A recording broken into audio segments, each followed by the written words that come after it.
Well, hello there, humans, hippies, earthlings, whoever you are, whatever you're doing, and whoever you're lucky enough to be doing it to.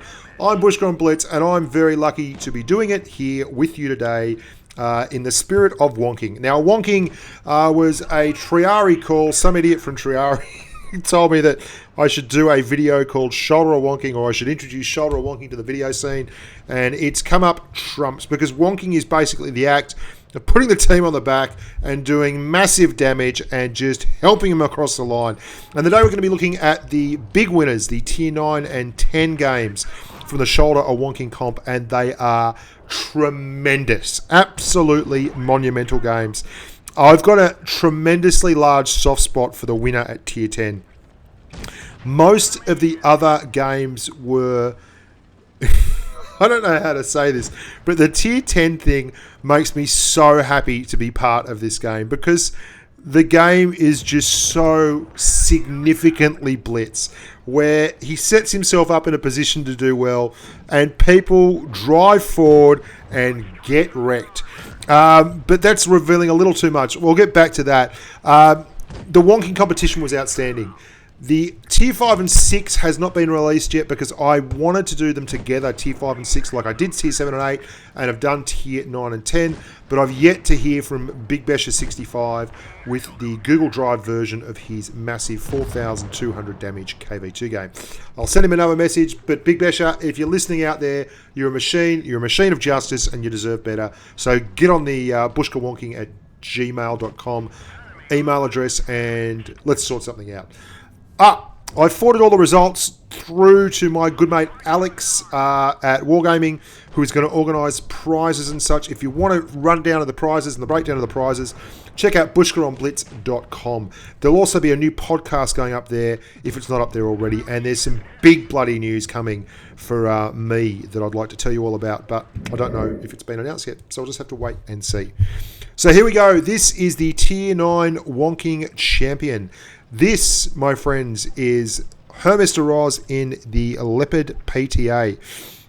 Now, he won the T44 variation of this self-same competition quite comfortably. By comfortably, I mean by 20 points off my good mate Maddox, who runs a very nice mod site in the IS3 Defender. He just got beat. But I'll tell you, boys and girls, Luzak, who came second in this with a sterling 7,300 or 7,400 damage T54 game, was the only other person within QE of this game in the Leopard PTA. Now, it's quite a finesse game. The PTA, as always, is a finesse tank. It doesn't have the armor, but it has that glorious gun, the L7A1, that the Centurion 7-1 and the Leopard PTA both share the L7A1. 0.32 dispersion, 268 millimeters of penetration, and it's been the recipient of various buffs from Wargaming as well, the PTA. It's got a lot of joy out of the DPM buff it received to bring it up to par with the T54 and the M48 N46 pattern, and it received a dispersion on the move buff, I believe, and also a little bit better terrain resistance. So it's a hell of a tank now. It's not a tank for the light-hearted, but if you're a good player and you can take advantage of it, it offers some tremendously good opportunities for putting damage in. Now, it should be noted, as I have mentioned before, that HerrMroz is using the PC variant. That's why the map is down in the bottom left corner, and it has got a few differences. The zoom being one. You get a better zoom model in the PC variant of World of Tanks Blitz. You can play it on a PC, just in case you're wondering. And the PTA is also one of the two tanks that has a lovely big 450 Alpha HE shell, which is pretty bloody important if you're rolling a high explosive at the back of a T62A. Now, this is a Tier 10 game as well, so another big call. He got the Tier 8 win in the Wonking competition in a T44 and a Tier 9 game. So it wasn't just harvesting the hit points of his Tier 8 mates. And he's getting the win in the PTA, which is certainly not an easy tank, in the Tier X variant of the game. And plenty of Tier X's in here as well. Permatracked that E100. Now, the E100 makes a big mistake. He's silly enough to come back out in a wee short while. And the thing I love about this is the PTA was built for this. It's fantastically quick. It's got great camo. Its gun is sublime. It was really built for these kind of situations where he's getting up on the tracks and just working the distance and the sight lines and using the spots that both his platoon mate in the T30 and the rest of his team are giving him. Now, it's not a game without warts. There are a few errors, but there's also some glorious moments. And this is another one of them. This E100 can't help himself. He's come back out again. Look at that. He's come back out again and is just getting punished. He should have known better. He really should have.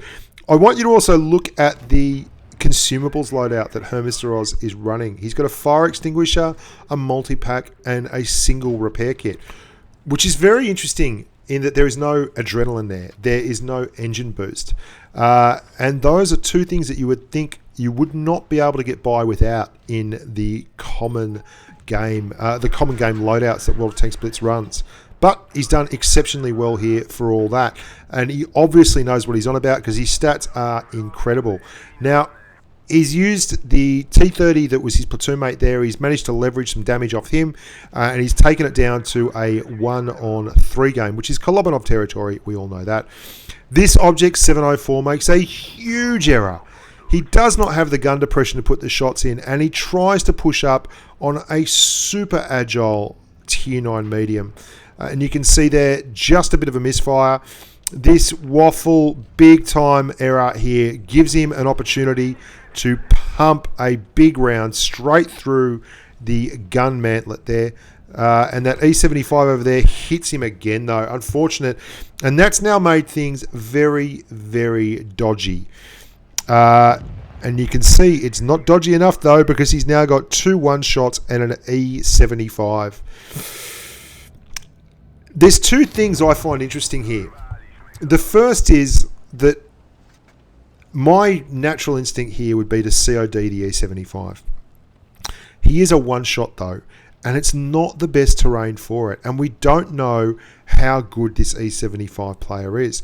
And he doesn't really give him an opening early on to do the COD. He's certainly being aggressive enough, and he's got a big hit point pool, but he's not silly enough to just drive around in a circle. And HerrMroz is going along quite comfortably, pumping the upper frontal area there near where the gun mantlet is. Now, that would have been an opportunity there to push forward and COD that E75. But again, the issue is less about whether or not he has the ability to do that, and more about whether or not the E75 is good enough to just leverage one hit, because that's all he needs. And if he was to get up close and personal with that waffle tractor carcass that Mr. Roz has carelessly left lying around the bedroom, then after nutting it, then he could very, very easily turn that into a shot opportunity. And you can see there, things do look rather grim. It's very, very tight. It's got even tighter now because he's a one-shot. I've watched this a couple of times, and my conjecture here is that the E75 is completely unaware of the clock, because HerrMroz puts himself in a position to get an absolutely fantastic kill on the 75 at the end if the 75 stays engaged. But rather than contest, the 75 actually draws back, and you can see there he's been firing the hot HE stuff. HerrMroz has got him permatracked there. Probably a little bit too far back, but he knows that he has one in the cap, and he's going to go forward and get the shot now. And here he comes, and the E75 backs out completely. And there's only 4 seconds on the clock. And I can't help but think that the 75 completely misread that and didn't realise that there was only 4 seconds on the clock. Because if he had stayed there and had it contested, I would think Mr. Oz was getting the win. Unfortunate, but still, what a game. Nearly 8,000 damage. Now, here is my very good mate, Anuj Dankar, with the World of Tanks Blitz equivalent of a man trying to... the red team basically tries to win this by breaking his fist, by pushing their head into it as many times as possible. He is in the Grille 15, which is soon to receive a much undeserved nerf, in my opinion, from 0.27 dispersion out to 0.30 dispersion. But be that as it may, it's still a fantastic tank at the time of writing, and I'm pretty sure it'll still remain a fantastic tank even after the nerf goes through. Now, the reason I love this game, I really do love it. I'm a sucker for this kind of thing. Because when I first started playing Blitz, and I'm in no way, shape or form saying that Anuj is not a fantastic player and he doesn't fully deserve the Tier X award, because he does. Because this is quintessential Blitz tactics. My biggest damage game ever was 8,248, which is just about the same as this. And it was in a T110E3, and it was in exactly the same situation as this, and I've never topped it. Look at that. Ammo rack, happy days. Marvin Laurent. I've actually played against Marvin quite a few times. He's a great bloke. Nice fella on the Asia server. Anuj is sitting here completely unspotted. And he even says new pattern, because that's fantastic, because the pattern has hung around in spawn and is just tootling about in the middle of the map. He's now giving orders to the team. He is conducting it like an absolute masterpiece. And he is not spotted. He is raining down unholy hell on the red team. And they still continue to drive forward. They are still making themselves targets. And he continues to punish them for just such an indiscretion. That T95, oh my good golly. There is an Object 704 on the red team that is luck personified. I don't know how he stays alive for it. The IS-4 has YOLO'd across and is completely oblivious. Does not realise, like the first time that T-54 got ammo racked would be a huge nod that there is a Grille 15 somewhere that can hit the T-54 from there. You'd have to watch out for it. No, they don't care. They are so keen on killing this Leopard PTA and the E100 and the Yag Tiger that all they are going to do is keep rolling out and getting smashed. And Anuj is taking full advantage. He is punishing them and punishing them remorselessly. And this Object 704 miss, unbelievable. And he's about to get a reload and nut the Object 704 again. And the 704 moves just out of range behind the edge of the hill. Very, very lucky man. There's an E100 there in spawn. God knows what he's doing over there. But Anuj doesn't have time to be mucking around with him. Oh, there he goes. Lovely shot in the side, 680. He is harvesting damage like a farmer here.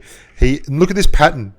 For all that the pattern was just tootling around doing nothing to nobody, he has served a tremendously important purpose in this battle, because he has got that E100 out into the open and is now not doing any damage to him, but he's allowing himself to be sacrificed while our hero sits on top of the hill and just wrecks them. There is so much carnage coming out from the end of this incredible German gun.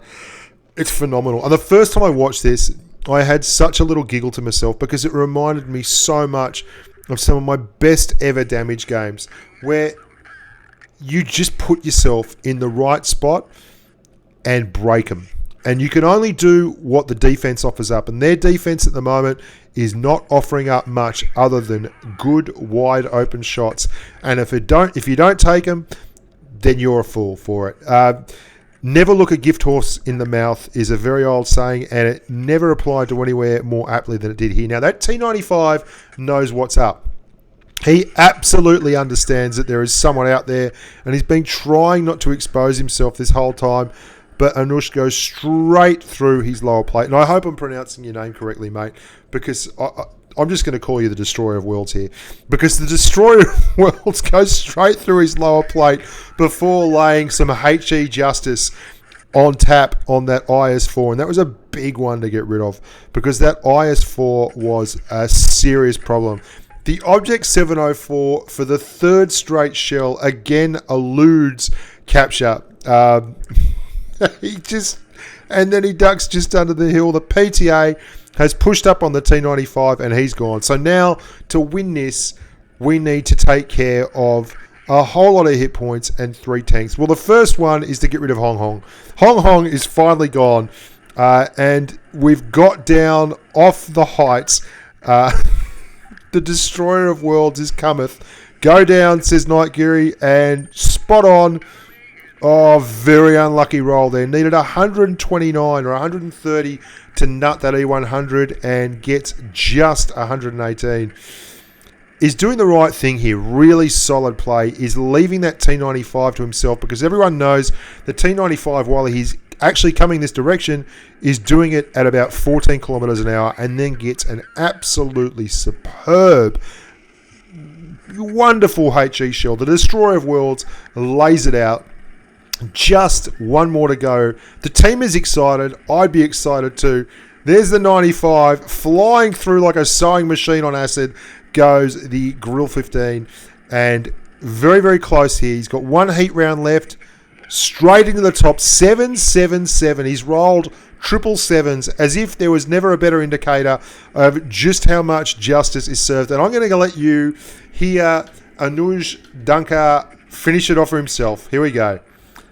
I'm just going to keep quiet and let you hear what a joyous... Here we go.